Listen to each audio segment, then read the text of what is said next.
Hey everybody, this is the latest update video, and it is Tuesday, just in the afternoon here, and I'm with Aaron and Chad, and we've been talking as a staff, and we talked a little bit about this on Sunday morning, how things are going to look for the next little while, and we're never quite sure how things are going to come as far as regulations from the government goes for churches. So we're taking a step this week to make some changes. And we know that for a lot of you, the idea of not being able to meet in person has been difficult to deal with. And it's been hard for us too. I mean, looking out at empty chairs and picturing a lot of you sitting where you normally sit and watching couples and families and people just coming and engaging and visiting and worshiping and dialing in with God's word. We've really missed that too. So we want you to know, I know we've said this before, but we really do want you to know how much we miss you. Yeah. And how much we love you and how much we really enjoy being together. So we're going to take some steps this weekend and do some changes on our end to help minimize that feeling on your guys' end as people who would love to be here with us in person on Sunday mornings. So I'm going to give you a quick breakdown, and if I miss anything, these guys are going to chime in and even give you some of their own thoughts, and this is how it's going to look. We're going to start having 2 services on Sunday mornings. The first service is going to be at 9:30 a.m. and the second service is going to start at 11:15 a.m. And the goal is for our services to be about an hour long and to add some time in between for cleaning and for resetting the stage for the second service. And what we're asking from you guys, I know that that's exciting for a lot of you and it's exciting for us too. But there's a few question marks that we're going to have as far as how it goes. So we're going to try and give you as much as we can now as far as how this is going to work. And if you have any questions, please contact us at the office here or personally, and we'll try and walk you through as best we can. But this is what it looks like for now. We need people to sign up because we're still living by the 15% capacity as far as church services go. And for us, our seating capacity is just over 200, so 15% is just over 30. So we're going to have signups up to 32 people.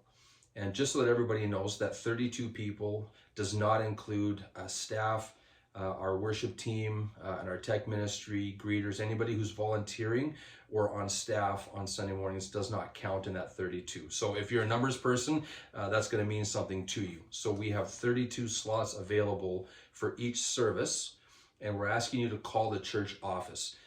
Normally, we don't mind receiving personal calls if you have our contact information, but just to keep everything centralized, it's not going to be very easy to keep track between 4 people who's signing up and who's not.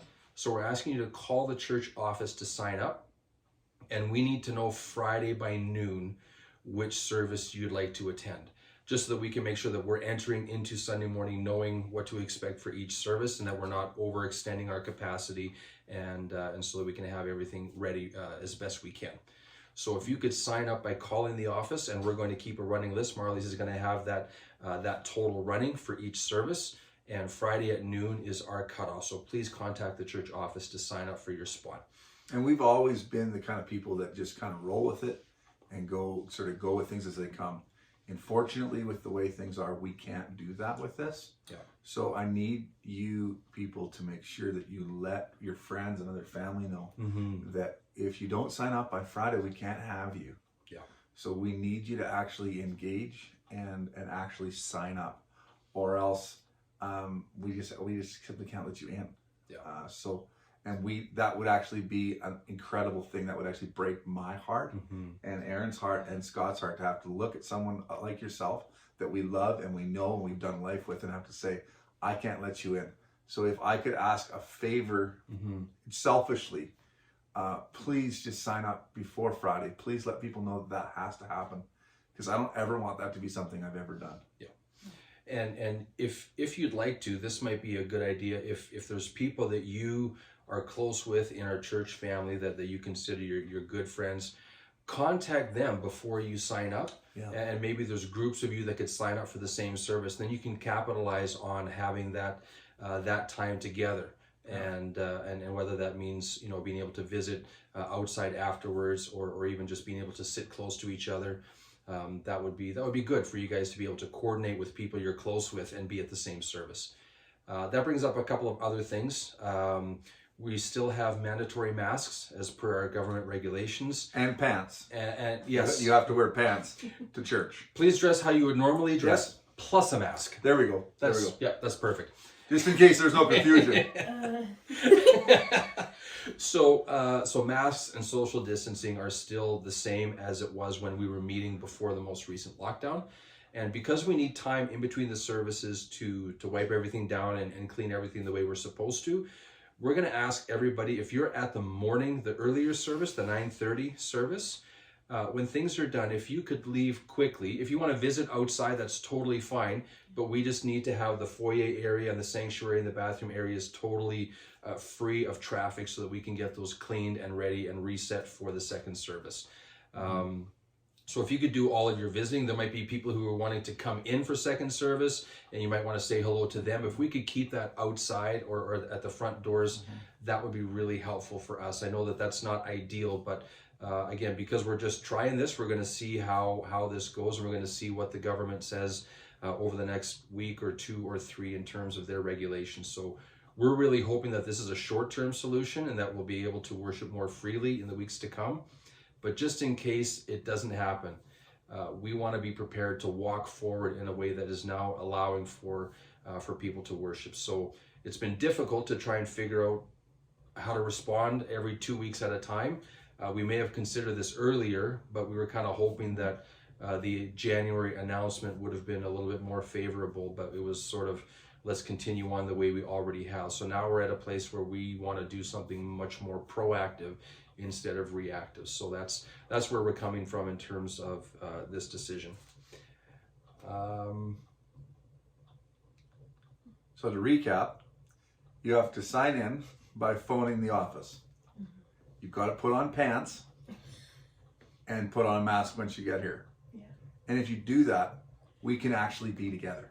Yeah. It's really simple. And I think sometimes when you hear a lot of rules, it can be really discouraging. Mm-hmm. People often feel like, then is it even worth coming? Obviously, it's worth coming. Mhm. God calls us to community, and we miss you, Yeah. No. right? So we would encourage you to come, even if the rules are frustrating, even if you're discouraged by what's going on. What better place to deal with that Yeah. than in your community, Yeah. That's worshiping Jesus. Yeah, part of the biblical picture is that God's people have always had opportunities to gather together in some way, whether that's at the temple, at the synagogue, at the church.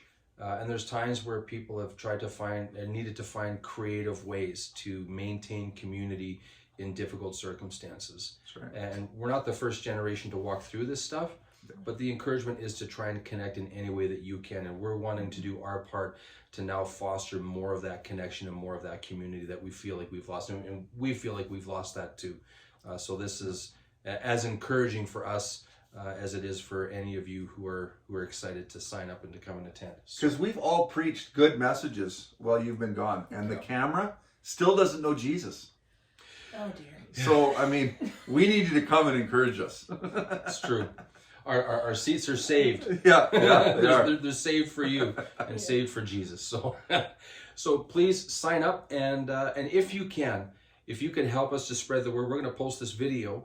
But if you could phone a few people and just say, hey, have you watched the video? Have you heard? And share the video with anybody that you know needs to hear the news. And we're excited, but we want to get the word out as quickly as we can. So if you could share this video, phone a few people that are in your circle, and get the word out that way, we'd really appreciate that. So thanks everybody for tuning in, and we'll see you hopefully on Sunday morning, 9:30 a.m. and 11:15 a.m. So think about it and sign up for the one that you really want to be at. Thanks a lot, everybody. We'll see you soon.